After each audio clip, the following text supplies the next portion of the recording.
What's up, everybody? This is your boy Kyle back at you. I wanted to talk about kind of an interesting topic with legalization of fucking marijuana in many states, and that sort of that fucking age old fucking question of does marijuana consumption lower testosterone production in healthy men or in unhealthy men altogether? Now, I say it's kind of a controversial because here's the real thing with it. I personally did my own sort of a clinical fucking research trial on myself to basically test to see what the results would actually be. And the results that came about were quite interesting actually because I did this over about a 3 year fucking process. Now, I'm a one person sample, which doesn't really adhere to an actual real fucking sample, basically meaning that the effect of my sample is relatively small in comparison to the rest of the population. But my results were quite fucking interesting, so I'd like to talk about it. Everybody wonders whether marijuana affects your testosterone production for the sole fact that we have cannabinoid receptors in our body, and it's cannabinoid receptors 1 and 2. And there is the natural way to stimulate it, and there is the mimicking way to stimulate it. THC mimics the cannabinoid receptors in your body. Natural stimulation comes through compounds in cacao and dark chocolate. Um, so it's also known, the chocolate is also known as the bliss molecule. So my experiment basically consisted of I've consumed anywhere from about 2 grams up to about an eighth every day for the last oh, 15 or 16 years now.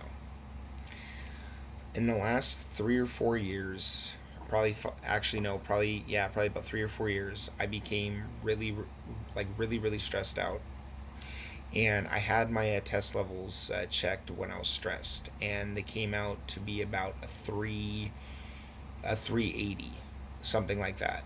And I always thought that it had to do with smoking weed and a few other factors of my life, or just like smoking in a general. But that's not what the later test results came to show. What happens with it is that a lot of people who tend to smoke tend to follow a kind of a fucking horrible fucking lifestyle on top of it.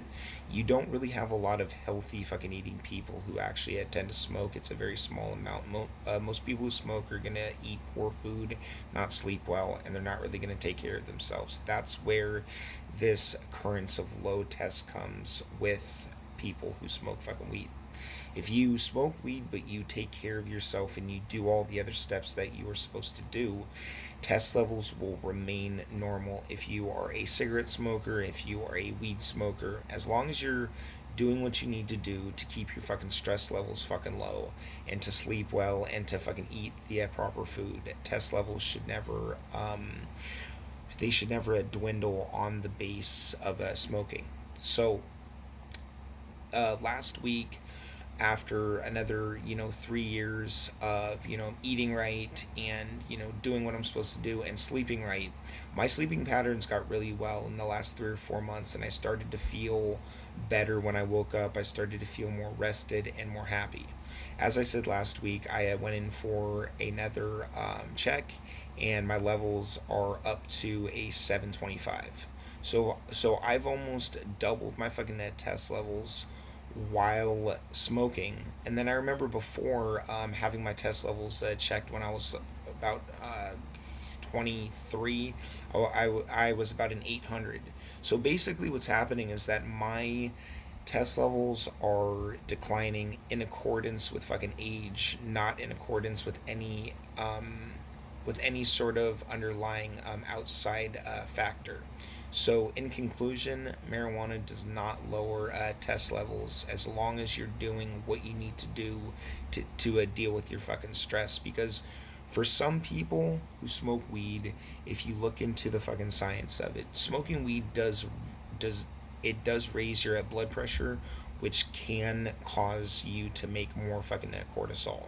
So, in taking things like ginseng and vitamin C, in taking probiotics and taking care of yourself in general is going to help you to normalize and keep your test levels normal if you happen to be a weed smoker.